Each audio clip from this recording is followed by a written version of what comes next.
Hello guys, welcome back to my YouTube channel. आशा है कि आप सभी काफ़ी अच्छे होंगे और अपने एग्ज़ाम की तैयारी आप सभी काफ़ी अच्छे से कर रहे होंगे। अगर आप एक यूपीएससी एस्पिरेंट हैं और यूपीएससी एग्ज़ाम की तैयारी करते हैं तो ये वीडियो आपके लिए बहुत ही ज़्यादा इंपॉर्टेंट है। आप इस वीडियो को अंत तक ज़रूर देखिएगा और देखने के साथ साथ अपने यार दोस्त मित्र को भी शेयर कीजिएगा। देखिए, आज के इस वीडियो में हम रिज़ल्ट को लेकर बात करने वाले हैं कि क्यों यूपीएससी प्री का जो रिज़ल्ट है इसको लेकर विवाद हो रहा है। और ये जो सारा विवाद हो रहा है केवल और केवल आपके कट ऑफ और साथ ही साथ मार्कशीट को लेकर हो रहा है, क्योंकि अगर कट ऑफ आयोग के द्वारा जारी कर दिया जाता तो सारी चीज़ें क्लियर हो जाती। बट यहाँ पर आप सभी को पता है कि यूपीएससी के द्वारा 1 साल बाद कट ऑफ और मार्कशीट जारी किया जाएगा और रिज़ल्ट अभी जारी हुआ है प्री का। और प्री का जो कट ऑफ है आपको 10 से 11 महीने बाद, यानी जब फाइनल रिजल्ट 2025 का जारी होगा उसके साथ देखने को मिलेगा। तो ऐसे में देखिए, विवाद इसलिए हो रहा है क्योंकि बहुत ऐसे अभ्यर्थी हैं जो कि जीएस फर्स्ट में उनका अच्छा स्कोर था, और अगर आप कोचिंग के द्वारा आंसर की जो भी जारी किया जाता है, क्योंकि यूपीएससी के द्वारा जारी नहीं किया जाता है तो जो भी कोचिंग संस्थानों के द्वारा आंसर की जारी किया जाता है, अभ्यर्थी उसी से अपना मिलान करते हैं कि इस बार उनका प्री क्वालिफाई हो रहा है या नहीं हो रहा है। ये पहले भी ऐसा ही होता था, अभी भी अभ्यर्थी ऐसा ही करते हैं। तो एक अभ्यर्थियों को अंदाज़ा लग जाता था कि इस बार हमारा प्री क्वालिफाई हो रहा है या फिर नहीं हो रहा है। तो इस बार भी बहुत अभ्यर्थियों को उम्मीद थी कि हमारा प्री क्वालिफाई होगा, लेकिन केवल और केवल उन्हें निराशा हाथ लगी है। तो ऐसे में देखिए, ये हुआ है कि जो कोचिंग संस्थान के द्वारा आंसर की जारी किया गया है उसमें अभ्यर्थी, बहुत ऐसे अभ्यर्थी हैं जो कि जीएस फर्स्ट में 95 से लेकर 96 स्कोर कर रहे थे और सीसेट भी उनका जो है वो क्लियर हो रहा था, यानी कोचिंग संस्थानों के द्वारा जो आंसर की जारी किया गया उनके मुताबिक। आप सभी को पता है बहुत सारे आईएएस के कोचिंग संस्थान हैं जो कि आईएएस एग्ज़ाम की तैयारी कराते हैं और आंसर कीज़ वगैरह जारी करते हैं।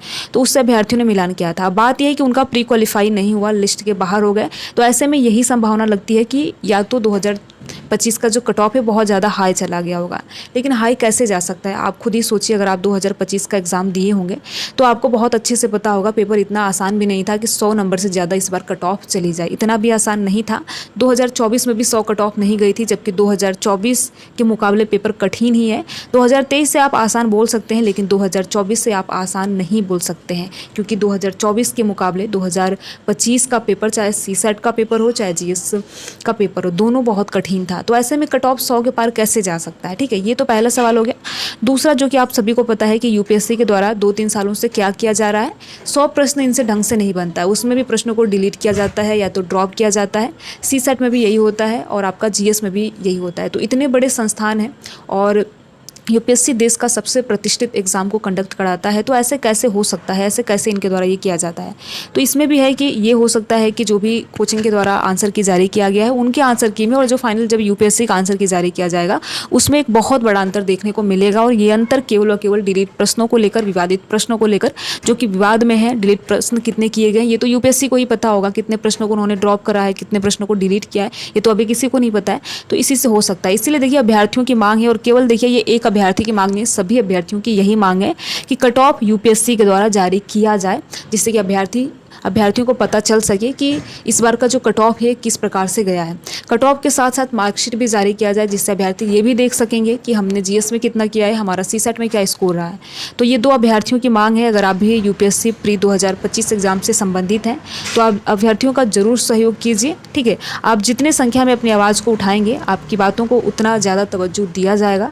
चूँकि यूपीएससी एक बहुत बड़ा संस्थान है, तो आप सभी एक साथ मिलकर एकजुट होकर प्रयास कीजिए और निश्चित तौर पर देखिए, प्रयास करेंगे तो कुछ सार्थक रिजल्ट आप सभी को देखने को मिलेगा। और हो सकता है कि यूपीएससी प्री का जो कट ऑफ है आयोग के द्वारा जारी कर दिया जाए, क्योंकि पहले जारी किया जाता है 8, 9, 10 महीने के बाद किया जाता है। अगर पहले ही जारी कर दिया जाता तो इसमें क्या बुराई है? ठीक है, बाकी आप अपनी राय हमें कमेंट बॉक्स के माध्यम से बता सकते हैं। आप क्या सोचते हैं, क्या सच में यूपीएससी में रिफॉर्म्स की ज़रूरत है? आपकी राय हम जानना चाहेंगे। तो वीडियो में लास्ट तक बने रहने के लिए आप सभी का बहुत बहुत धन्यवाद। अगर आपको ये वीडियो अच्छा लगा हो तो वीडियो को आप लाइक कर सकते हैं और लाइक करने के साथ साथ अपने यार दोस्त मित्र को भी शेयर कर सकते हैं। Thank you.